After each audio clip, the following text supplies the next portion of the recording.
Three, two, one. Yeah, that's my man Oscar Brown. I'm DHGROVE. And this is the Purple and Gold Report. We're going live on YouTube. Facebook prevented us from sharing, so why not give YouTube a play? That's my man Oscar Brown, so we'll pot him down just a little bit. And final score tonight, the Lakers 130, the Suns 132, Lakers 108. We had the J.J. Redick report. Uh, if maybe we can play that. No, this is 9 days ago. Let's see. Here's JJ. Uh, 39 minutes ago. Let's see what he has to say. A lot of games recently where the second half kind of pick things up and were able to either get back in the game or ultimately get the lead. But what did you see different tonight in Phoenix? They scored on the first 13 possessions of the second half. Did you see anything connecting those defensive possessions that wasn't to your liking? They had about a 140 offensive rating. They had a 1.43 offensive rating when they touched the paint. So they touched the paint on every possession. They couldn't keep them out of the paint. You guys had that time where you had some practice time coming off the NBA Cup quarterfinal, and defense was a point of emphasis.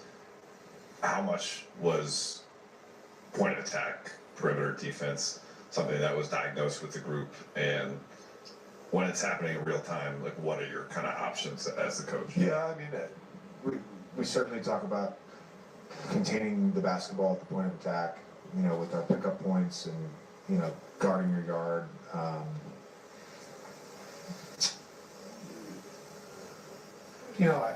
Overall, the sort of execution, it's when your margin for error is not super high.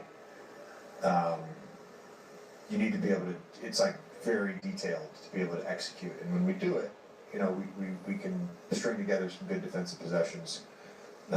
We didn't do it at all tonight. And, we tried zone, they got to leave the ball on the side, and you get exploited. And I think we've had some games where we did things well, but I think the theme with our team again is like these young teams that move, we just can't move. So it's like we're stuck in mud. Zone didn't work, and then we went to a 15 in the second half, 1-2-5 switching, that didn't work. So at that point, you're out of options. You guys, I think it's 28 games now. It's the first time all season you lost consecutive games. What does that say about kind of the character of your group that you've made it more than a third of the season before this happened? Well, the guys have been great about responding to challenges, whether that's been injuries, a loss, a poor performance. But it's got a lot of games left, so we got to continue that trend, and we got to stick together. I told the guys, I really just want them. It's coming off these two games. They're not going to have a good taste in your mouth, and you're going to be thinking about how you played, how the team's playing. It's like I told them, detach tomorrow, be with your family, enjoy the holiday. We'll all come with the right mentality on Christmas. Just a quick follow-up. I know it's next man up, and you don't use excuses for guys being out, but I think this is 17 starting lineups now in 28 games. It's weird because you guys kept asking me about the starting lineup in preseason.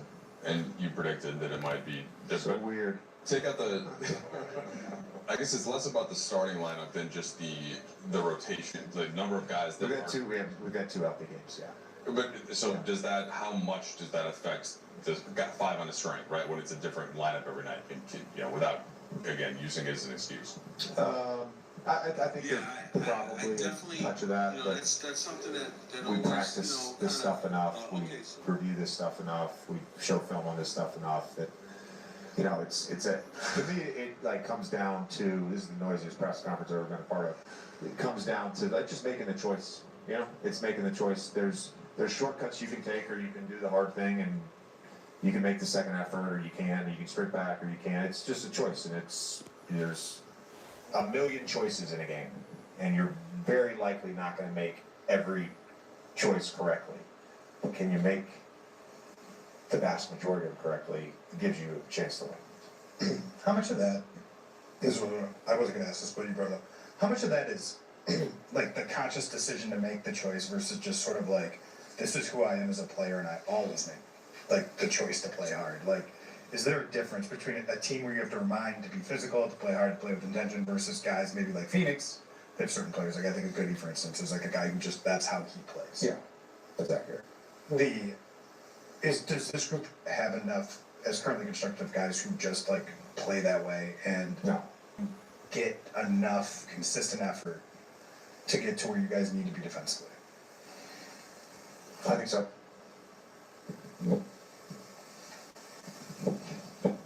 Coming to that theme, I mean, you said it's one of your previous answers. You said you guys just don't have the foot speed to keep up with some of these young teams. To Dan's questions, he was asking about just the effort. Is it more concerning when those choices, to your point, you said choices, when those choices just aren't being made consistent? Like that It's not concerning. It's just, again, that's why I said it's the hard choice, and it's not the easy choice. It's human nature. We all do it. We do it on a daily basis. We make easy choices because it's comfortable. Comfortable doesn't win. Dave asked about the ball containment. I was wondering more so about the off ball or even the help defense. How would you evaluate, not just tonight, but overall where you guys are at in terms of that area of defense? Helping, not just the initial help, but also helping the helper. It seemed like tonight. Well, we had a guy the other day who hasn't played a lot who didn't know what a flood was in the middle of the game. So we're clearly, when we're not healthy and we haven't been healthy, we clearly have some room to grow in that area. A little bit of housekeeping. Do you have an update on Jackson? He tweaked his ankle soreness. He tweaked it when we were here last week. So it just a brief tweak. He fell on it and it's sore. And what did you think of Austin's minutes? It's hard to get. I mean, it was good to see him on the court. I'll just say that it was good to see him on the court, and I thought he had some nice drives. Yep.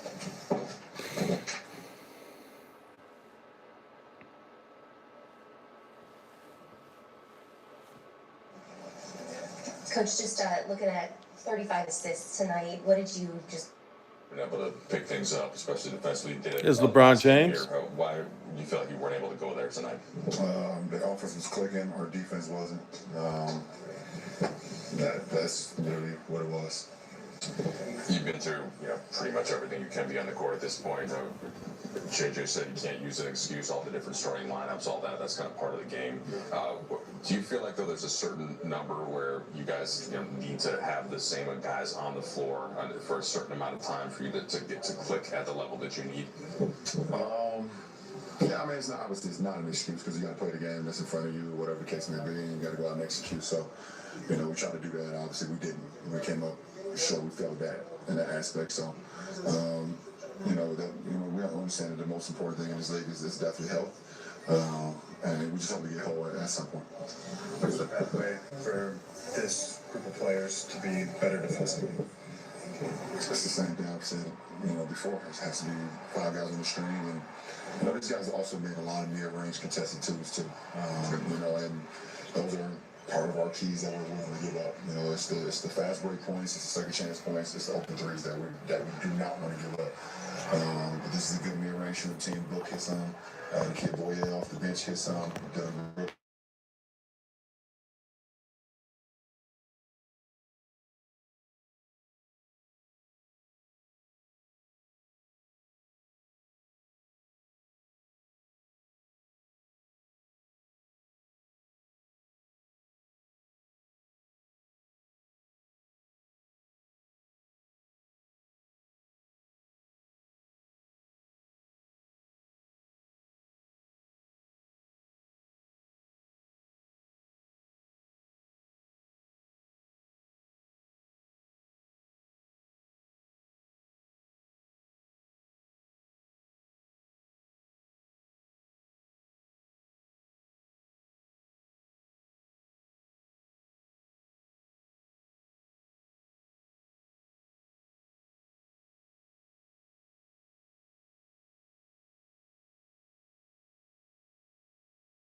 All right, so we're back live. I don't know what happened.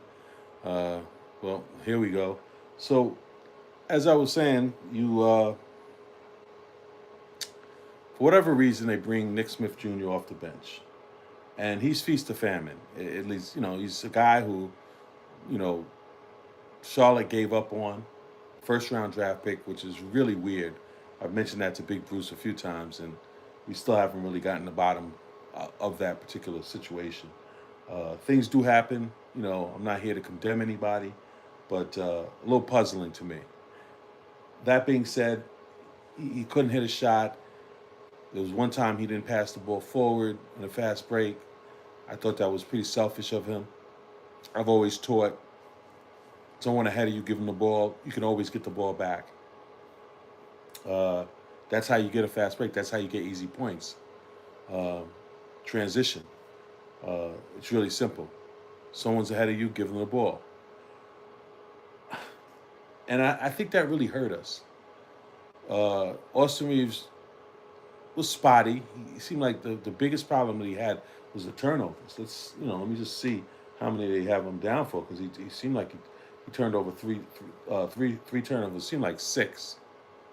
So I didn't understand that part of it. I didn't understand, a guy like Dalton Knecht, who ever since that trade has been rescinded, he's been brutal. He can't get out of his own way. Amazingly so. Guys like Maxi Kleber just not that talented, or just hasn't responded to, the injury he came back from last year.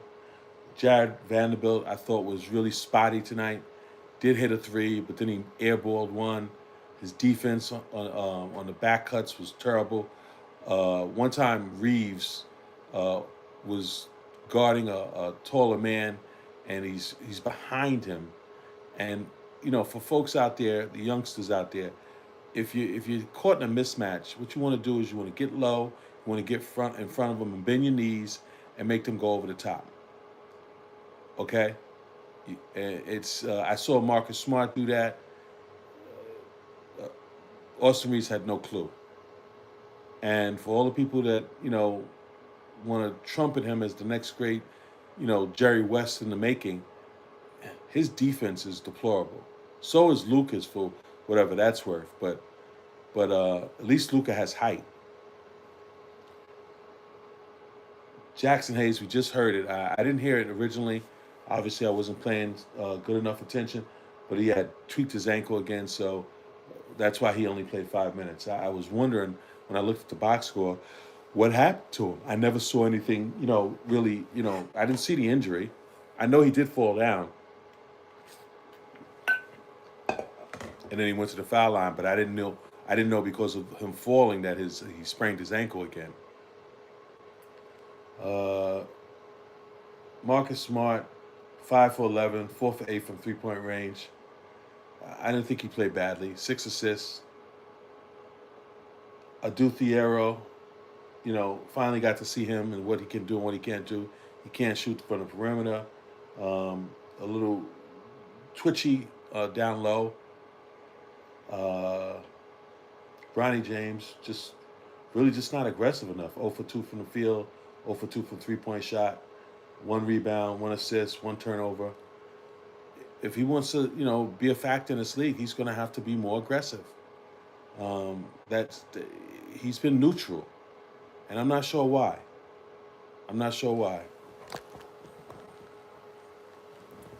So that's pretty much the box score.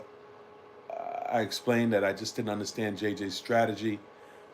That was puzzling to me. Mark Williams killed.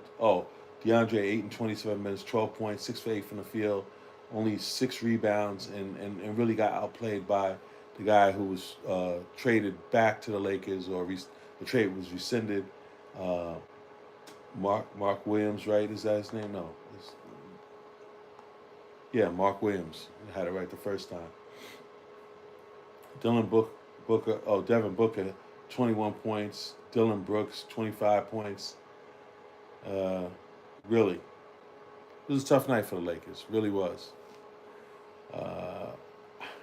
I really am a little bit discouraged by the defense, how brittle the defense has become. And if they don't correct that problem sooner than later, Lakers are going to have hell to pay for it, to be honest with you. Let's go to the scoreboard. Some interesting games around the NBA tonight. The Clippers look like they're going to win their second or third in a row, 121-98 over the Rockets. It's good news for the Lakers. The Hornets 126-109 over the Wizards. The Nets surprised the Sixers down in Philadelphia 114-106. Embiid did played well, but apparently they're only 500 when he does play, and a little bit better than that when he doesn't play. 126 for Chicago, and the Hawks 123. As I said earlier, you probably didn't hear me. I was Kitty, who still should really not be in the NBA right now for that situation will happen with that young lady who allegedly underage young lady he was with, and she miraculously disappeared from the face of the earth. Go figure. The Pelicans, who were on, I believe, a 4 or 5 game winning streak, they lose badly to the Cavaliers, 141-118. The Bucks needed a win in the worst way. They got it, 111-94. The Raptors 112. The Heat 91. The Nuggets lose again to the Mavericks, 131-130. Cooper Flag 33 points. The Knicks, no Brunson, they lose to the Timberwolves 115-104. The Spurs 130, the Thunder 110. So the Spurs have beaten the Thunder twice out of the 4 times they have lost this season. The Spurs just have their number, it seems. The Lakers blown out, wasn't even this close, 132-108 by the Suns. The Grizzlies beat the Jazz 137-128. The Magic defeat the Trailblazers 110-106. And the Pistons, the Kings, they're in deep trouble. Doug Christie, I never thought that was a good hire, but they lose again, 136-127. Let's go to the standings quickly. Detroit at 23-6, still leading the East. The Knicks in second at 20-9. The Celtics 18-11, amazing job they've done. The Toronto 18-13, Philadelphia 16-12, and Orlando in the last automatic playoff spot at 17-13. Followed by the Cleveland Cavaliers, Miami Heat, Atlanta Hawks, and Chicago Bulls. Moving over to the Western Conference, as I mentioned, OKC with a 26-4 record. 2 of those 4 losses coming to the San Antonio Spurs, who are in second place at 22-7, followed by the Nuggets at 21-8, Lakers 19-9, Minnesota right on the Lakers' heel at 20-10, Houston 17-9, and Phoenix, Golden State, Memphis, and Portland 7-10, and what they call the play-in spot. So once again, the Lakers, the defense was horrible. Unfortunately, I don't think JJ was too smart by inserting Nick Smith Jr. into the starting lineup, trying to be too cute, trying to overthink it. Just you're already down 2 starters, Rui and Luka. Why bring JJ AR off the bench? I just didn't understand the logic of it. So be there or be square. Will he probably be on Facebook on Christmas Day? The Lakers face the Houston Rockets, I believe 8 p.m. Eastern Standard Time. Please like, share, follow your boy. And Merry Christmas, Happy New Year to all you guys out there. God bless.